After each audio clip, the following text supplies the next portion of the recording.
संस्कार बाल्यावस्था से जो शिक्षा के माध्यम से, तो इसमें ये आगे कैसे आप बढ़ेंगे? आज का जो कार्यक्रम है ये योग दधीच देहदान संस्थान के बैनर तले है और हम लोगों ने संस्कार परंपरा पुनर्जागरण अभियान इस कार्यक्रम के माध्यम से बच्चों के बीच में संस्कार परंपरा को बताने का ये क्रम प्रारंभ किया हुआ है। इसमें हिंदू परंपरा में सनातन धर्म में 16 संस्कार बताए गए हैं। इन 16 संस्कारों में से कुछ संस्कार प्रचलित हैं और कुछ संस्कार विलुप्त हो गए हैं।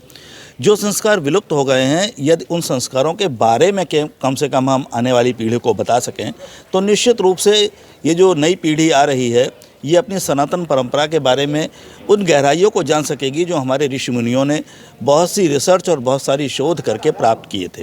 ये जो 5 संस्कार जिनके बारे में डॉक्टर प्रदीप दीक्षित जी ने बताया है और जिनके बारे में आज विधानसभा अध्यक्ष आदरणीय श्री सतीश महाना जी ने चर्चा की थी, ये 5 संस्कार शिक्षा से संबंधित हैं और इसमें से विद्यारंभ से लेकर उपनयन तक और अनेक कई संस्कार ऐसे हैं जिनके बारे में अभी विस्तृत रूप से चर्चा होना बाकी है। इन सारे संस्कारों के बारे में हम विद्यालयों में जाकर बच्चों को बताएंगे और बच्चों के साथ साथ उन लोगों को भी जो भारतीय परंपरा से जुड़े तो हैं लेकिन संस्कार परंपरा के बारे में जिनकी जानकारी अभी अधूरी है, उन्हें ये बताने का प्रयास करेंगे कि ये सारे के सारे संस्कार वैज्ञानिक पद्धति पर आधारित हैं और इनके माध्यम से हम अपने बच्चों को सच्चे अर्थों में आदर्श बालक बना सकते हैं। क्योंकि मनुष्य होना तो आसान है लेकिन मानवता उसे कठिन प्रयत्न से प्राप्त करनी पड़ती है। स्वामी विवेकानंद जी ने जो बात कही थी उसी बात को आगे बढ़ाते हुए उसी आदर्श वाक्य को साथ में रखकर हम उन बच्चों को वसुधैव कुटुंबकम की अपनी परंपरा से परिचित कराएंगे और उन्हें बताएंगे कि संस्कार के माध्यम से हम अपने जीवन को किस प्रकार से बदल सकते हैं।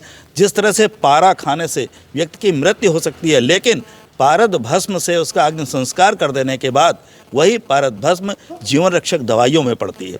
इसी प्रकार से व्यक्ति का जब संस्कार हो जाता है तो वही व्यक्ति जो अनगढ़ था उसको सुगढ़ बनाकर और एक महामानव के रूप में गढ़ा जा सकता है। इसलिए संस्कार परंपरा का बड़ा महत्व है। इसी को जागृत करने के लिए आज ये अभियान और इसका प्रतीक चिन्ह का अनावरण आदरणीय विधानसभा अध्यक्ष श्री सतीश महाना जी के माध्यम से किया गया है।